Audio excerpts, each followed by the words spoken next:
Hubungan filsafat dengan agama. Banyak orang memahami filsafat dengan agama secara berlawanan. Ada orang yang cenderung berpikir ke arah filosofis. Adapun juga orang yang cenderung berpikir ke arah agamis. Kita akan mengupas satu persatu pengertiannya. Pertama, filsafat.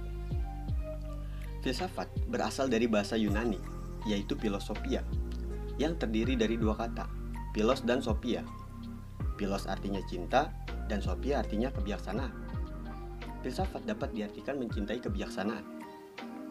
Secara umum, filsafat digunakan sebagai ilmu tentang kehidupan dan manusia secara kritis. Filsafat juga digunakan sebagai untuk mengungkapkan sesuatu dan mencari jalan keluar sebuah masalah. Dan filsafat digunakan untuk berargumentasi. Filsafat adalah ilmu pengetahuan. Isinya tentang suatu kebenaran, mencakup unsur-unsur cabang-cabang seperti ekonomi, metafisika, terus estetika, retorika, logika, politik, dan lain-lain. Menurut Al-Farabi, seorang ilmuwan dan filsuf Islam yang lahir di tahun ketiga pada dekade 870-an, lebih tepatnya pada abad ke-9. Menurut beliau, filsafat adalah ilmu mengenai yang ada. Ilmu mengenai yang ada. Jadi yang ada itu adalah metafisika, ilmu mengenai yang ada. Tidak bertentangan dengan agama, bahkan sama-sama mencari kebenaran. Pengertian agama ya, selanjutnya. Agama bukan komunitas, bukan negara, juga bukan organisasi atau perkumpulan-perkumpulan. Melainkan agama adalah suatu sistem. Sistem yang mencakup prinsip, peribadatan, serta kepercayaan kepada Tuhan. Yang paling umum, kata agama berasal dari bahasa Sanskerta, a dan gama. A artinya tidak, gama artinya kacau. Agama dapat diartikan tidak kacau. Jujur, sebagai makhluk, manusia memiliki ketergantungan kepada yang maha mutlak. Lalu kita menghayati sebagai kontrol manusia untuk mendapatkan pertolongan dari yang maha mutlak atau maha segalanya.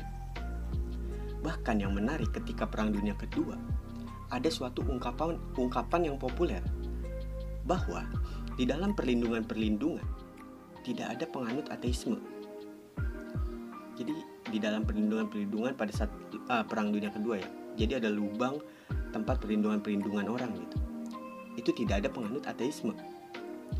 Nah, makna yang terkandung dari ungkapan tersebut sekiranya mengartikan bila seseorang terjebak dalam kondisi atau situasi yang mengancam jiwanya, tentu ia mengakui adanya Tuhan. Karena pada kondisi tersebut, seseorang merasakan betapa perlu adanya Tuhan. Sebagai konsekuensinya, harus mengakui adanya Tuhan. Kedengarannya memang sangat sederhana. Agama ini adalah hubungan manusia dengan Tuhan. Terlepas dari itu, manusia harus mematuhi atau menjalankan perintah-perintah atau larangan-larangannya. Bahkan agama mengatur hubungan manusia, baik diri sendiri maupun hubungan dengan orang lain. Kesimpulan yang bisa ditarik antara hubungan filsafat dengan agama ini. Filsafat berasal dari rasio atau akal manusia itu, sedangkan agama berasal atau bersumber dari Tuhan.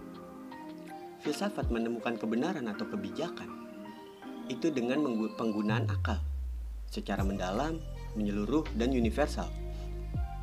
Kebenaran yang diperoleh atau ditemukan oleh filsafat murni hasil pemikiran atau hasil dari logika manusia itu sendiri.